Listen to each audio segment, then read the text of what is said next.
My name is Emily. I'm 26 years old, and last Christmas I watched my entire childhood flip in one sentence. For most of my life, I was the background noise in my own family. My mom could spend an hour talking about my brother's latest big plans and forget to ask me a single real question. I was the kid who did her homework alone at the kitchen table while everyone else cheered for him. I got used to being the invisible one until that night. We were sitting around the Christmas table, the usual scene: turkey, mashed potatoes, Christmas lights blinking in the window. My mom was leaning toward my brother, asking about his new business idea, laughing, promising she'd help however she could. I was there too, quietly cutting my food, like always. Then my brother looked at me with that little smirk he's had since we were kids and said, "So, are you still wasting your time on that worthless company of yours?" I didn't raise my voice. I didn't snap back. I just shrugged and said, as casually as if I were talking about the weather, "Actually, I sold my company." The whole table went quiet. My brother laughed under his breath. "That worthless company? Sure. How much did you sell it for?" He even did the air quotes. I looked him in the eye and said, $150 million. His jaw literally dropped. My mom's face went white. The fork slipped from her hand and hit the plate. In that moment, every year she'd ignored me, every time she made me feel small, came crashing back on her instead of me. If you want to know how a daughter her own mother dismissed for years ended up dropping a $150 million bomb at Christmas dinner, and what it cost my family after that night, stay with me until the end. I wasn't always the woman who could drop $150 million at a Christmas table and watch her mom turn pale. At 8 years old, I was just the quiet kid hiding in the kitchen doorway, clutching a chipped plastic cup while my brother's 13th birthday looked like a coronation. His name is Alex, 5 years older than me, and from the very beginning he was the star of the family. That day, my mom, Karen, rolled out a brand new mountain bike into our backyard in the suburbs of Seattle. It gleamed in the sun, neighbors clapped, kids cheered, someone yelled that Alex was going to go far in life. My mom hugged him so tight it looked like she was afraid someone might take him away, whispering how proud she was of him. I stood a few feet back in an old thrift store t-shirt, and no one even asked if I wanted to be in the pictures. For Alex's birthdays, there were balloons, outdoor parties, 3-layer cakes, and sometimes entire weekends built around him. For mine, there was usually a cheap cake from Costco, a couple of candles, and my mom half apologizing because she was so busy. One year, Alex got a Disneyland trip as a graduation present. I got a card from the drugstore and some cash in an envelope left on the kitchen counter. When Alex hit school age, my mom fought like crazy to get him into an expensive private school. He had crisp uniforms, brand new sneakers, soccer practice, piano lessons, summer camps that cost more than our car. I went to the local public school with peeling paint and outdated textbooks. When I asked why things were so different, my mom would pat my shoulder and say, "Alex needs special stimulation. He's really smart. He has so much potential." "You're fine, Emily. You'll be fine." It sounded like a compliment at first, but "you'll be fine" slowly turned into, "we don't have to try for you." My dad worked long hours at a bank and was barely home for dinner. Even when he was, he mostly let my mom make every decision: schools, activities, money. There was this invisible hierarchy in our house: Alex at the center, my mom orbiting around him, my dad off on the sidelines, and me somewhere on the edge as long as I wasn't causing trouble. By 12 or 13, I stopped asking for things. I stopped asking why Alex got the new phone, the new laptop, the extra tutoring, and I didn't. I stopped running into the living room with my A-plus tests because every time I did, my mom was on the phone with one of Alex's teachers or driving him to practice. If I needed extra books, she'd sigh and ask if I really needed them. For Alex, the answer was always yes. For me, it was always maybe later. So I learned to do things myself. I started watching YouTube videos to teach myself how to cook basic meals because I didn't want to ask for takeout money. In middle school, I picked up a dishwashing shift at a nearby coffee shop, saving every tip in a jar in my closet. That jar eventually became my first used laptop. I began noticing every small slight and filed it away, not just to hurt about it, but like a list of reasons to never, ever depend on them. At the dinner table, the conversation was always about Alex, his soccer game, his SAT scores, the colleges he might get into. I was there, but I was never the story. I was the extra chair. Somewhere in those years, something in me quietly shifted. I stopped trying to get my mom to see me and started planning a life that wouldn't require her to. I didn't know it yet, but all those nights being the invisible kid in the corner were doing something important. They were turning into fuel. Fuel for an idea, for a company, and eventually for that Christmas night when my mom would finally be forced to look straight at the daughter she'd spent decades ignoring. College was supposed to be my clean break, my chance to finally step out of the background. I got into the University of Washington in Seattle with a partial scholarship for computer science.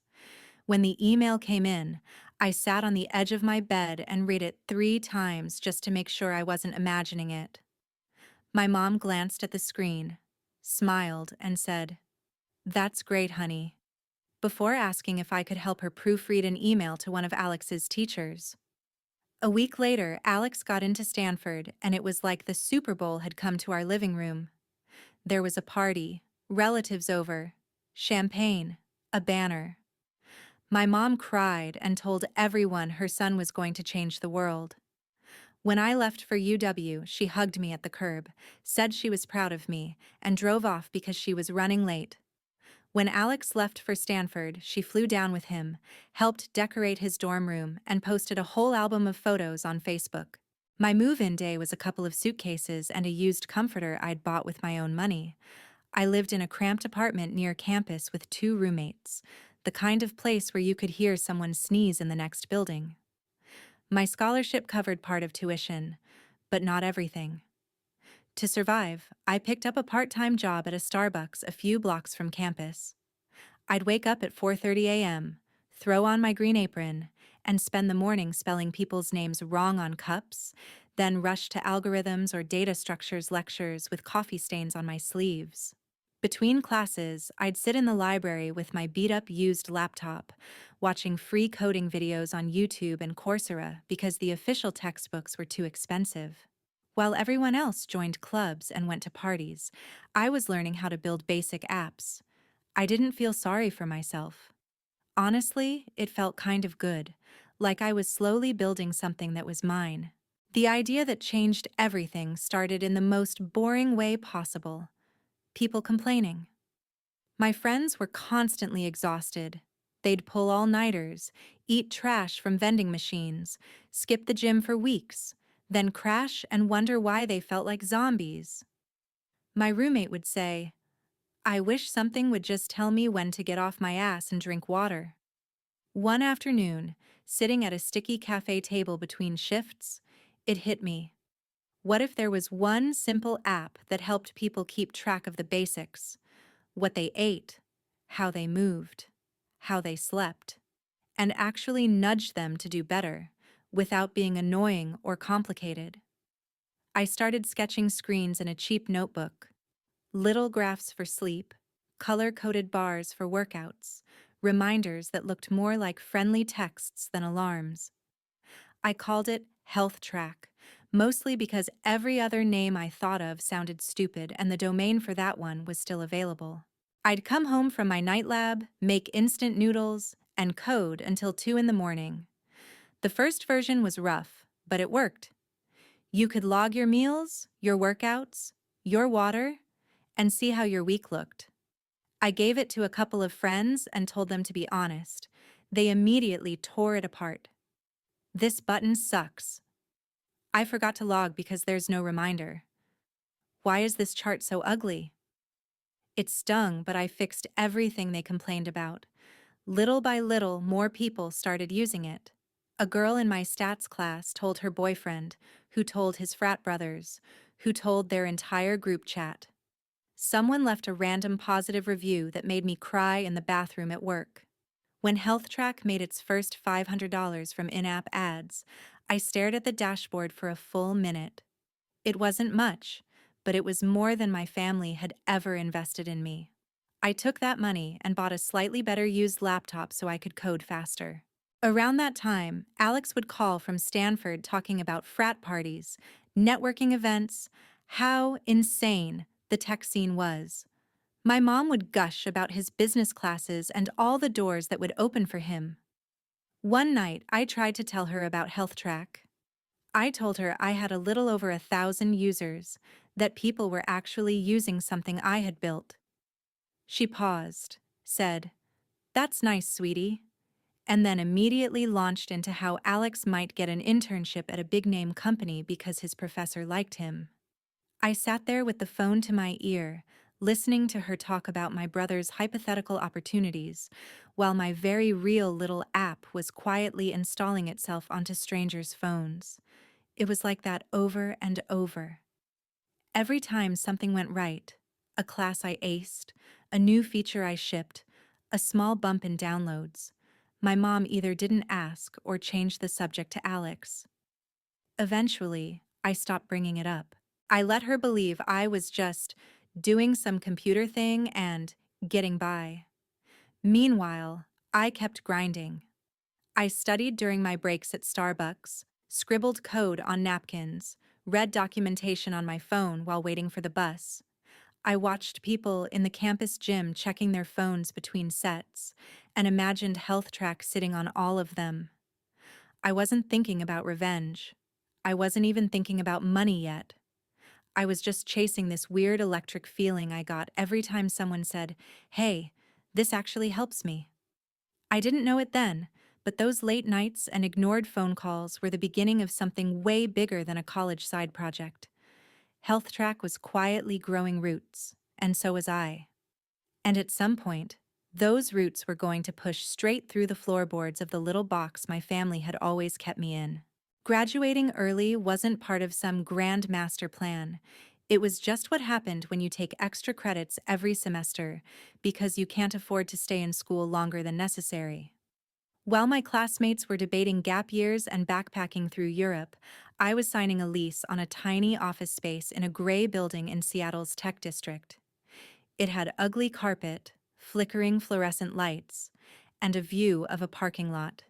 But to me, it felt like a kingdom. HealthTrack wasn't just a side project anymore.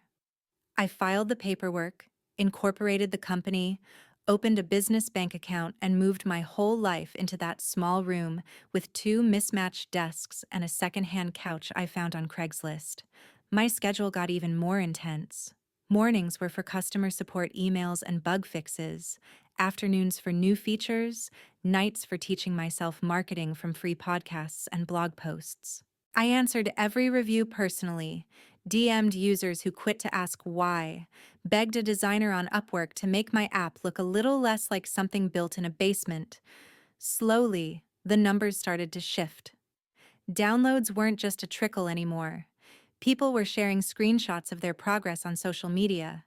A local trainer reached out and asked if he could recommend HealthTrack to his clients. Then another. A small gym asked if we could create a custom onboard message for their members. I said yes to everything. I built a basic premium tier. Nothing crazy. Just a few extra features and deeper insights for a few dollars a month. When our annualized subscription revenue hit $50,000, I stared at that number and felt the room tip a little. It wasn't quit your life money, but it was this is real money. Real enough that I hired 2 junior developers fresh out of school, kids like me who just needed someone to bet on them. We cramped into that tiny office with laptops and cheap coffee, eating takeout and pushing updates every week. Somewhere in the middle of all this, Alex's big Stanford dream started cracking. His first startup, some kind of hyper-local delivery app, tanked. He burned through $100,000 of my mom's money, shut it down, and moved back home. Karen called me crying about how hard the world was for her poor boy, how he just needed one good break, how she was worried about his confidence. She barely asked what I was doing. When she did, it was a vague, "That app is still going okay, right?" Like I was talking about a hobby, not a company. I kept my answers short. "Yeah, it's fine. Yeah, we're growing." I didn't mention revenue. I didn't mention employees. It felt pointless. While Alex was working part-time at Target and later at Best Buy, talking about getting back into the startup scene soon, I was negotiating our first partnerships with actual companies. A chain of gyms wanted a branded version of HealthTrack. Then an insurance company reached out about possibly rewarding their users for healthy habits tracked through the app. I was still driving an old Toyota and wearing the same sneakers from college, eating Chipotle on the office couch. So from the outside, nothing looked impressive. Inside my little world, everything was shifting. One day, an email popped into my inbox from a business development guy at a very large tech company. They wanted to talk about strategic options, which is corporate language for, "We might want to buy you." I walked into that meeting in my only decent blazer, palms sweating, trying not to look like a kid who still lived on takeout. They offered $50 million for HealthTrack. 50. With more zeros than my 8-year-old self could have imagined. For a moment, I pictured calling my mom, heard her finally saying, "I knew you had it in you." Then I listened to the rest of the offer. They wanted full control. They wanted to optimize the monetization funnel, which was a fancy way of saying they wanted to shove ads and upsells into every corner of something users trusted to take care of their health. It felt wrong. I said no. My lawyers almost choked, but turning that offer down sent a different signal into the water. If one big player wanted us, others might too. A local venture capital firm that focused on health tech reached out. They didn't want to buy, they wanted to invest and help us scale. I negotiated hard and took $8 million, enough to grow, but not enough to lose control. We opened a second office in Portland, hired more engineers, expanded our mental health tools. HealthTrack integrated deeply with Apple Health, Fitbit, all the big wearables. We crossed 1 million active users. Annual revenue climbed into 8 figures. At 25, I signed the papers on a modest penthouse in Seattle with a view of the water. I filled it with IKEA furniture and plants I mostly forgot to water. I still drove the same beat-up car. I still wore hoodies to work. But my life was no longer small. The offer that eventually stuck didn't come from a flashy tech company, but from a giant healthcare group that wanted to bring preventative wellness into their system. They didn't want to gut the app. They wanted to keep my team, keep the brand, and use their resources to reach more people. They offered $150 million. We negotiated terms for months, my days a blur of contracts and video calls and numbers that made my teenage brain short-circuit. When I finally signed, I walked out of that final meeting numb. After taxes, after bonuses for my team, after all the fees, I was left with roughly $90 million, $90 million more than anyone had ever thought I would have, including me. I didn't call my mom.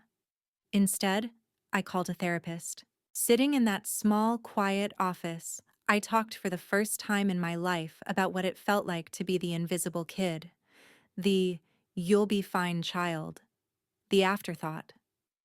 We went through every birthday, every brushed-off achievement, every time my mom chose to save Alex instead of even seeing me. I expected to feel triumphant. Mostly, I felt tired. Sessions turned into months, I started donating to health nonprofits, especially ones focused on women who needed mental health support. I realized something that surprised me. I didn't actually need my mom or Alex to clap for me anymore. Their opinion had stopped mattering somewhere along the way. What I did need, though, was closure. Not revenge in the cartoon sense, not some dramatic scene where I threw money in their faces. I wanted to know, for my own sanity, what would happen if I walked back into that house not as the invisible daughter, but as the woman they had refused to see. Christmas was coming, and for the first time in years, I found myself looking at flights to Seattle. My therapist was the first person who suggested I go home for Christmas. Not because she thought my family suddenly deserved me, but because she wanted me to see, in real time, how different I'd become. Treat it like an experiment, she said. Not a reunion. You're not going there to get something from them. You're going there to observe. So that's what I told myself when I booked the flight from Portland back to Seattle. It wasn't a homecoming. It was data collection. I could have driven. But there was something symbolic about flying into the city I grew up in as the founder, who had just sold her company for $150 million. I didn't tell my mom about the sale. I just texted her that I was free this year if she still wanted me there for Christmas. She replied within seconds, more enthusiastic than I expected. Of course, Alex will be here too. It'll be just like old times. The heart at the end almost made me laugh. Old times were exactly what I was nervous about. I booked a room at a hotel near the airport instead of staying at the house. That decision alone felt like drawing a line in thick black marker. For years, I'd slept on that sagging twin mattress in my childhood room, the one with the peeling posters and the bookshelf full of borrowed library books. This time, I wanted a door I could close that wasn't hers. On Christmas Eve, I landed in a gray Seattle afternoon. The clouds were heavy, the air wet and familiar. I checked into the hotel, dropped my suitcase, and just stood there for a minute looking at the clean, anonymous room. White sheets, neutral art. No history. No ghost of a younger me trying to be seen. The next day, I drove my rental car to my mom's house.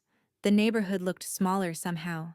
The same cracked sidewalks. The same pitiful little park at the end of the street.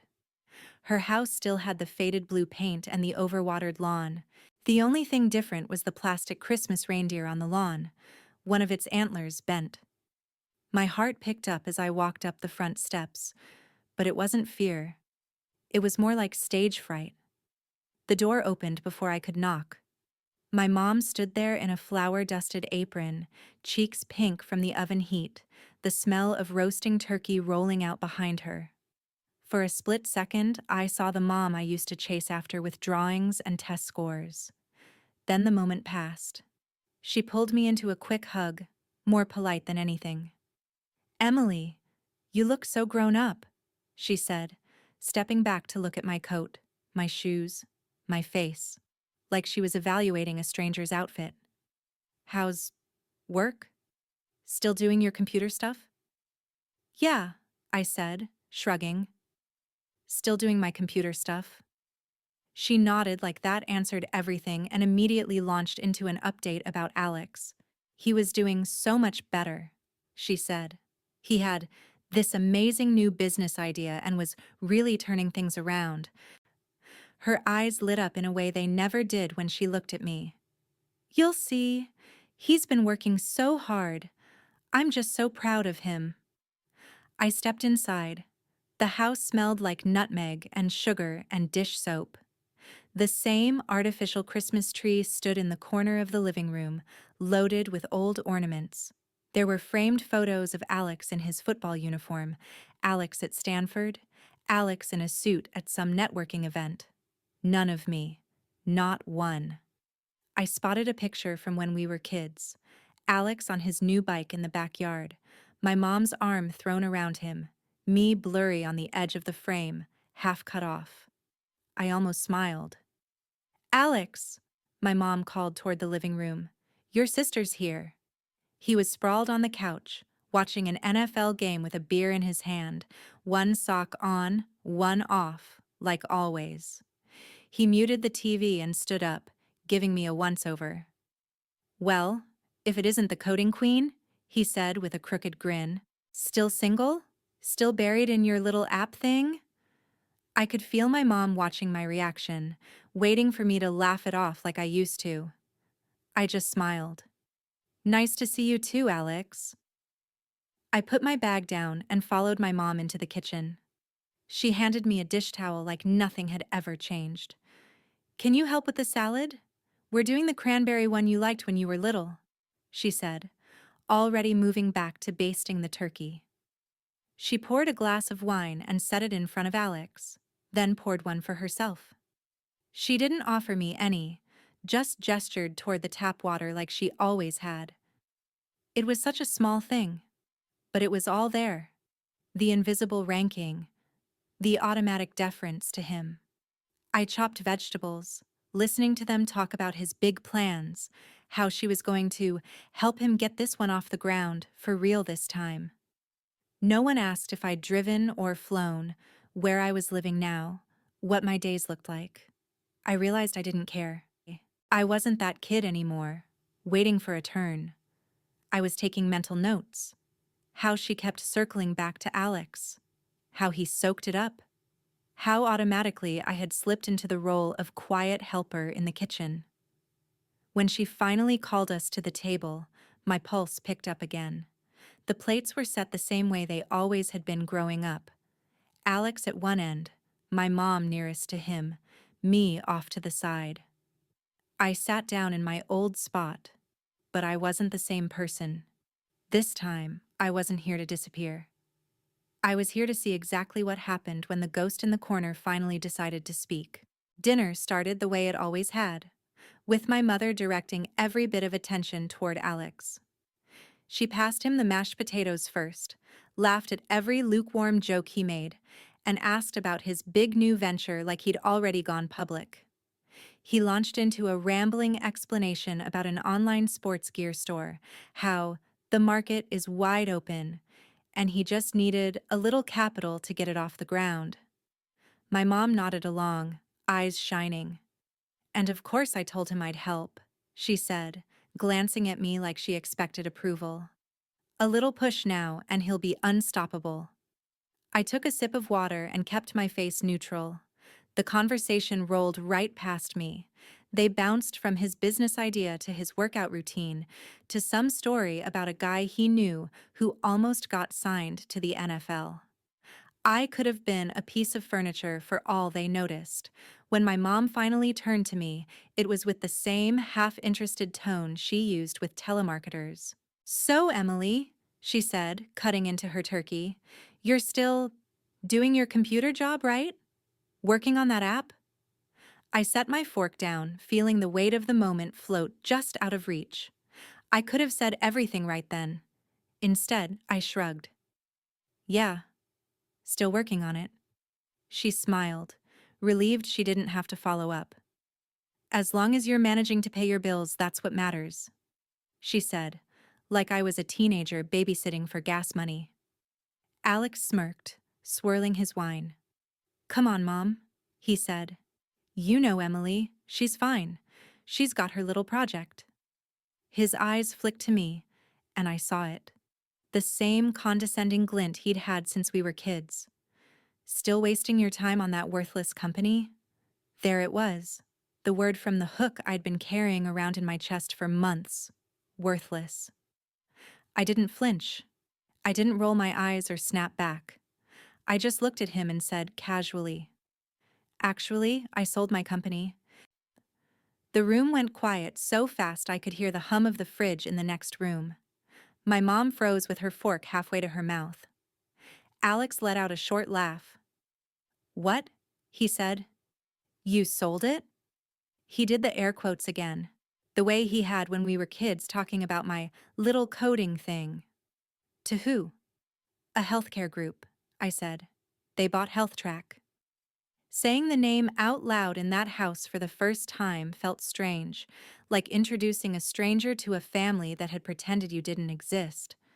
Alex snorted. Okay, so what? You got what? A couple $100,000? Enough to move out of your little shoebox apartment? His face was bright red now, half from the wine, half from the idea that I might have actually done something real without him. How much did you sell it for exactly? My mom was staring at me, eyes wide. Yes, she said softly. How much? I met his eyes and saw the challenge there, the assumption that he was still above me, no matter what I said. I let a beat of silence stretch out until I could feel the tension buzzing in the air. Then I said, clear and steady, $150 million. His jaw literally dropped. It wasn't just a saying. His mouth actually fell open, like his brain had disconnected from his body. The fork slipped from my mom's hand and clattered against her plate.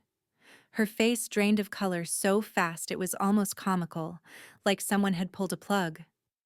For a second, nobody moved. Nobody breathed.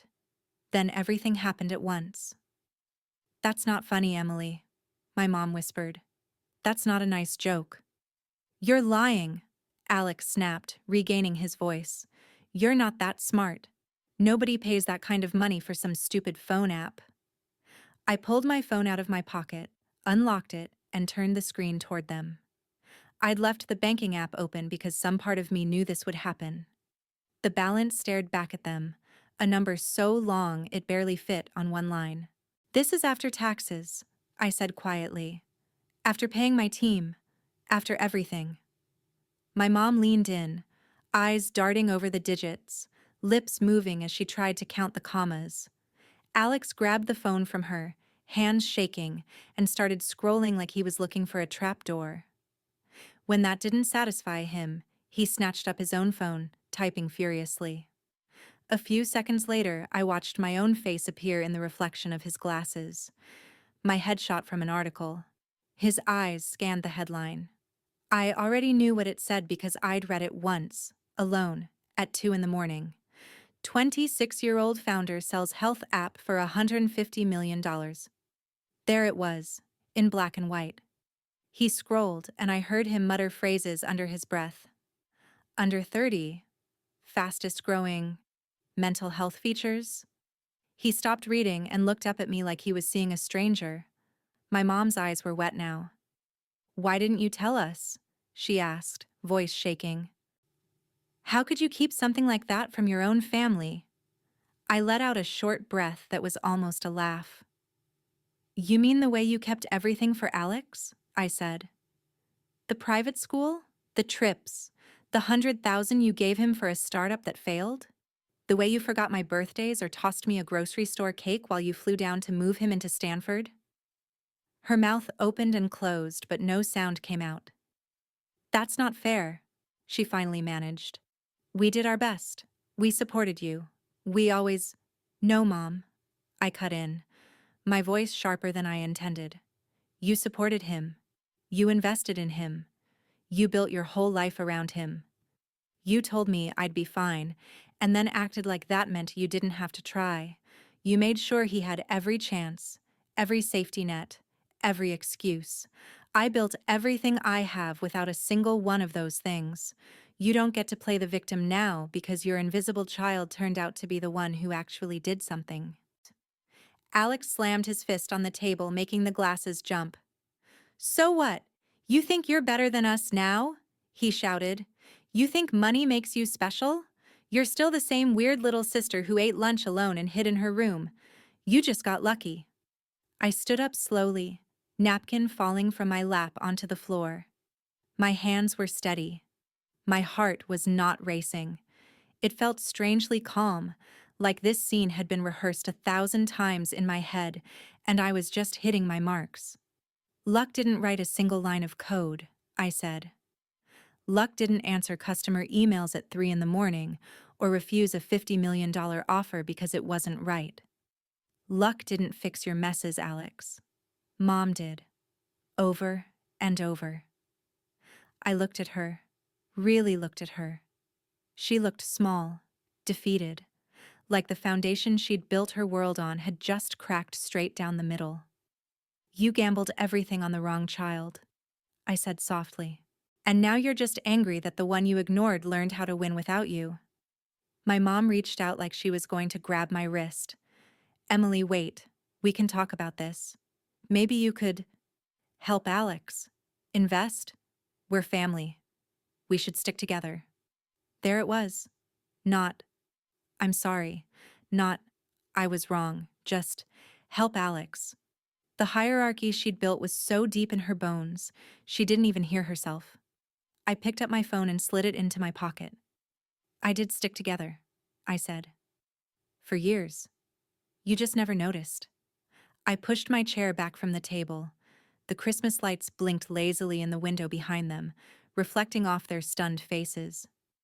"Enjoy dinner?" I added. "Merry Christmas." And then I walked out of the house I grew up in, leaving my mother pale, my brother speechless, and 20+ years of being invisible sitting at that table behind me. The fallout from that Christmas dinner didn't happen all at once. It was more like a slow-motion collapse.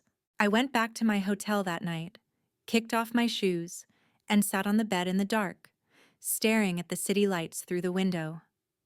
I half expected my phone to explode immediately. It didn't. The first wave hit the next morning. Long, rambling texts from my mom about family and misunderstandings, mixed in with accusations that I had humiliated my brother on purpose. A few hours later, Alex chimed in, calling me selfish, ungrateful, accusing me of turning my back on the people who raised you. I didn't answer. 2 days after that, a letter showed up from a lawyer representing both of them, demanding $3 million as compensation for the years of support, housing, food, and education they had provided. Reading it was like watching someone put a price tag on a childhood they barely showed up for. I handed it to my own attorney, who wrote back in language much colder than I ever could have. He politely declined, then attached a detailed breakdown of my parents' financial records my accountant had pulled together. Every tuition payment for Alex, every check for his failed startup, every major expense with his name on it, and a big fat zero next to mine. At the end, he added that if they pursued their claim, we'd have no choice but to make those records part of the public record. The next message I got was short and frantic. "We're dropping it. Let's just forget lawyers." There was no apology, just retreat. Somewhere in the middle of that mess, Alex's life started to unravel. He was already fragile, furious that I'd passed him in a race he didn't even know we were running. He drank more, showed up late to his job at Best Buy, snapped at a customer who recorded the whole meltdown on their phone. The video hit a local Facebook group where people connected the dots between the ranting guy in the blue polo and the online posts he'd made, trashing his rich, ungrateful sister. A week later, he was fired. His new big idea for an online sports gear store never really got off the ground.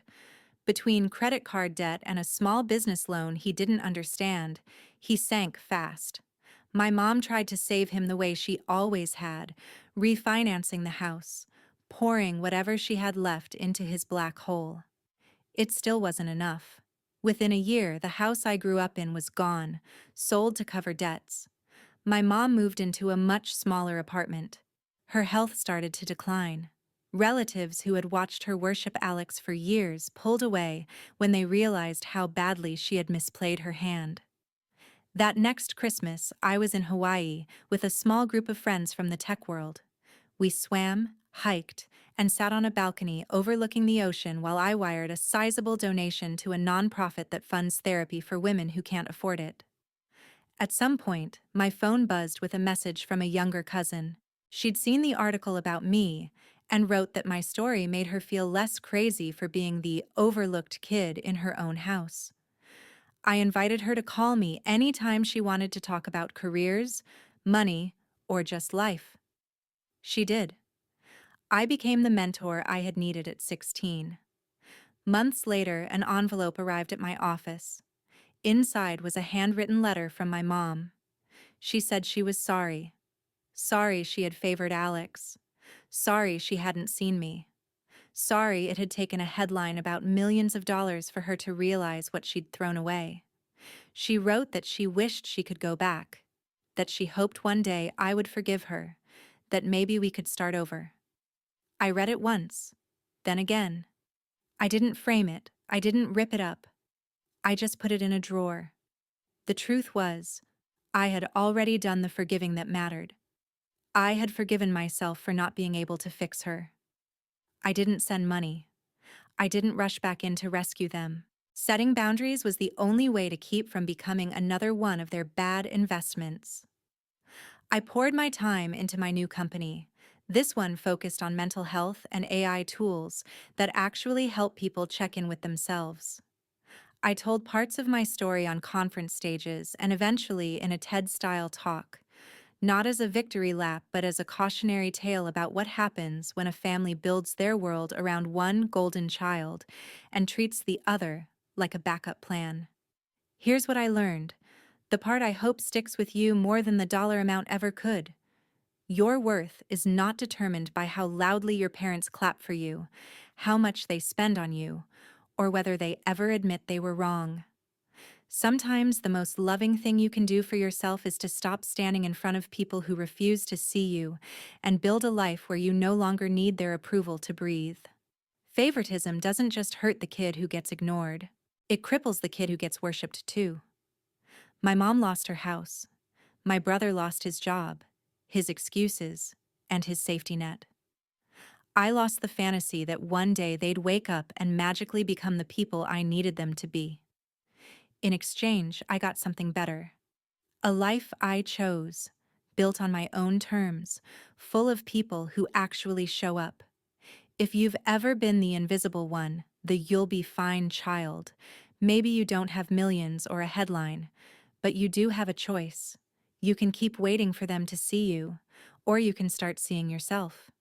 And if you were in my place, what would your version of walking out of that Christmas dinner look like?